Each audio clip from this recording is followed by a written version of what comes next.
Crónicas del Frente Oriental. Soviets go home. Resistencia contra la Unión Soviética en los estados bálticos. Primera parte, Estonia y Letonia. Bienvenidos a el primer episodio de la nueva serie de episodios cortos, Crónicas del Frente Oriental. Cortos, pero no por ello menos detallados.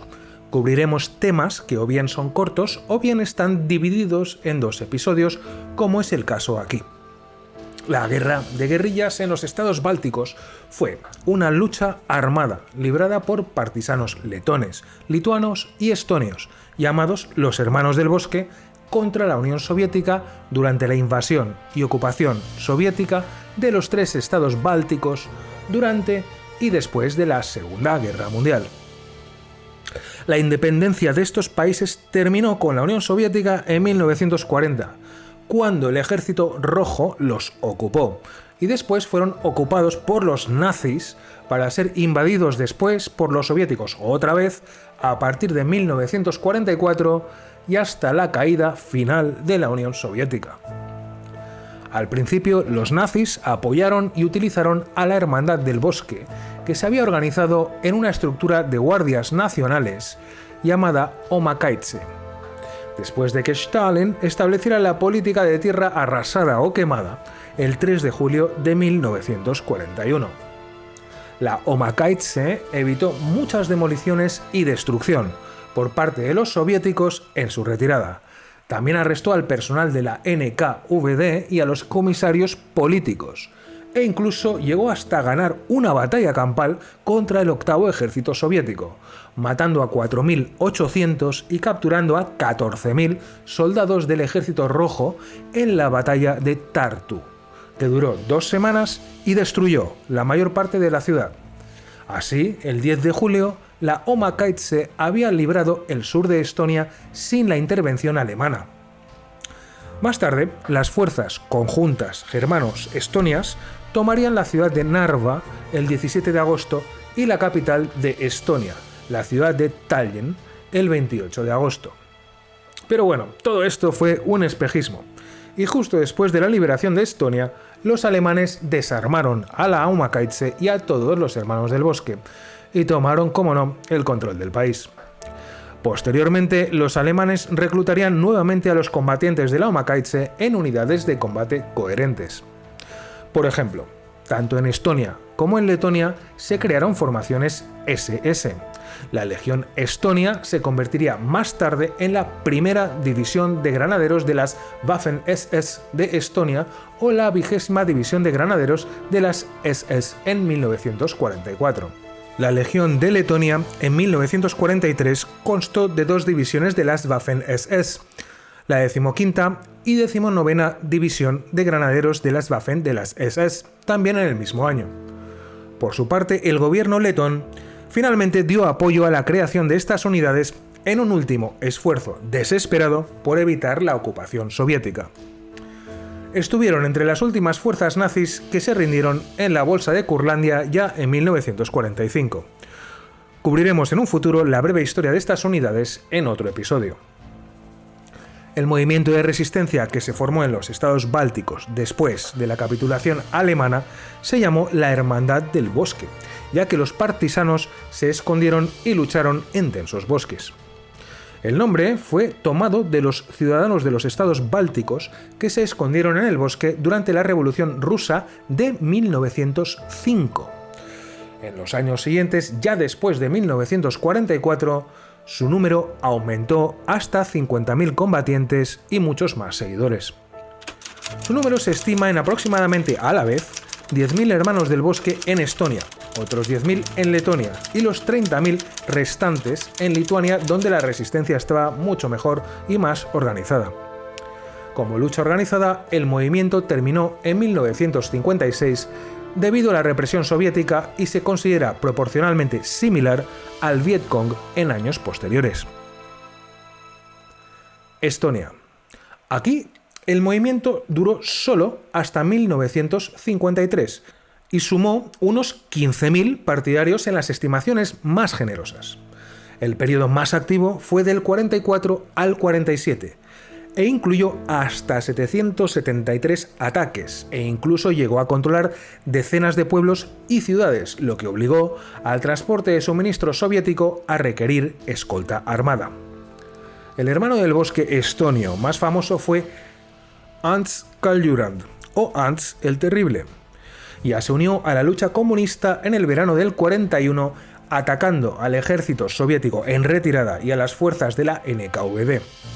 Durante la ocupación nazi se unió a la Asociación de Autodefensa de Estonia, patrocinada por los alemanes, la Omakaitse, y luchó en el frente desde 1942 hasta el 44, cuando fue capturado por los soviéticos. Pero logró escapar el mismo año y continuó la lucha, ahora ya como hermano del bosque.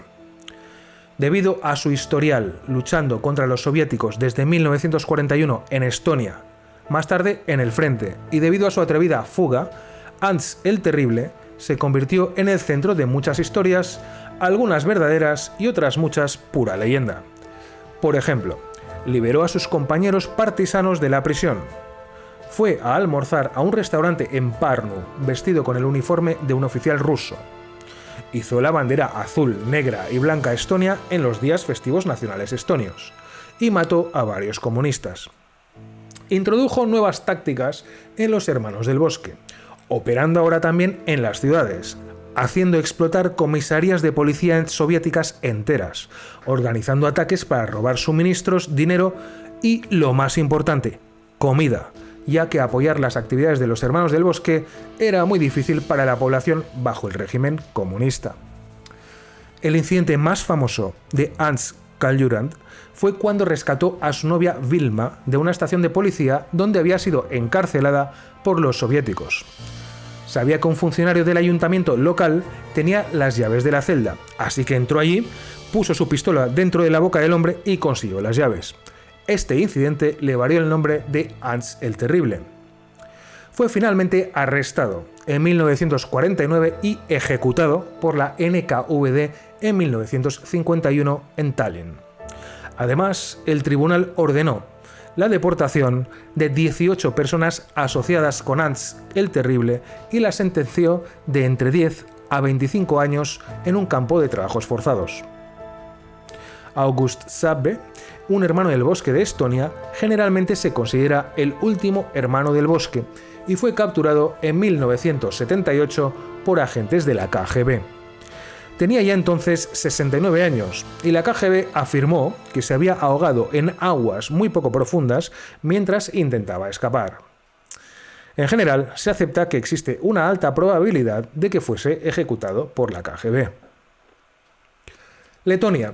La resistencia letona contra los soviéticos había comenzado ya en 1940 y a medida que avanzaba la operación Barbarroja, miles de letones se unieron a las unidades partisanas organizadas por oficiales letones en la retaguardia del frente soviético.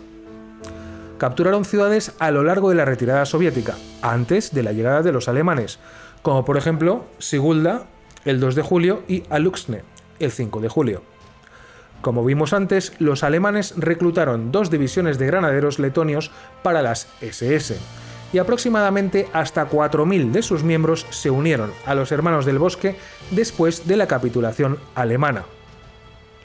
Los comandantes de las Waffen-SS, Alfons Rebane y Alfred Rietzkins, escaparon al Reino Unido y Suecia y participaron en operaciones de inteligencia aliadas en ayuda de los partisanos. Según un documental de la empresa pública de televisión letona del 9 de octubre de 2020, os resumo. Había alrededor de 20.000 partisanos en 500 grupos en Letonia. Las primeras escaramuzas comenzaron en el verano de 1944 en Latgale. La resistencia en Letonia nunca tuvo un mando central o una coordinación conjunta. El mayor de los grupos se llamó Unión Nacional Partisana de Letonia. El 1 de octubre del 44, un avión de reconocimiento alemán despegó de un aeródromo en Prusia Oriental y voló a Letonia. Los soviéticos eliminaron uno de los 3 grupos letones que se lanzaron en paracaídas. Se desconoce el destino del segundo grupo, pero el tercer grupo sobrevivió, liderado por el agrónomo Peteris Suppe, de 24 años, que se había animado a luchar gracias a la Declaración de Independencia de Letonia de marzo del 44. Fundó la Unión Nacional Partisana con solo 123 miembros. En enero del 45 habían superado los 1000 hombres y ya habían comenzado a construir un enorme campamento fortificado en las marismas de Stompaki, cerca de Vileca, llamado la Granja de Salinu. La población permanente era de alrededor de unas 350 personas, entre mujeres y niños, con los partisanos yendo y viniendo. Algunos de ellos habían desertado de la Legión Letona de las SS o del propio Ejército Rojo. El 2 de marzo de 1945, 500 soldados soviéticos y combatientes de la KGB atacaron el campamento, pero los defensores lograron escapar tras 24 horas de combate. Este ataque les enseñó a los partisanos letones que no tenían ninguna esperanza de éxito en el combate a gran escala, por lo que la mejor opción fue adoptar acciones de guerrilla en pequeños grupos. En el verano de 1945, los partisanos casi paralizaron la región de Iluzte, con 13 operaciones diferentes. En agosto y septiembre del 46 hubo 1.570 operaciones soviéticas antipartisanas en Letonia, un promedio de 25 operaciones por día en un país donde los soviéticos entonces solo podían gobernar con la ayuda del Ejército Rojo. Los soviéticos utilizaron caballos que pertenecían a los partisanos para encontrar sus escondites. Pero usar traidores fue una táctica mucho más eficaz. Estos fueron obligados a traicionar a los partisanos bajo pena de muerte y deportación masiva de sus familias a Siberia. De hecho, el 1 de abril de 1946, el líder partisano letón Peteris Supe fue asesinado por un traidor, su propio guardaespaldas, Jānis Klimkans, un ex campesino que había desertado del ejército alemán y también del soviético, y se ofreció como voluntario a la KGB, o NKVD como se conocía entonces. Después de esta ejecución, Klimkans fue a Suecia en 1952 para infiltrarse en el movimiento partisano.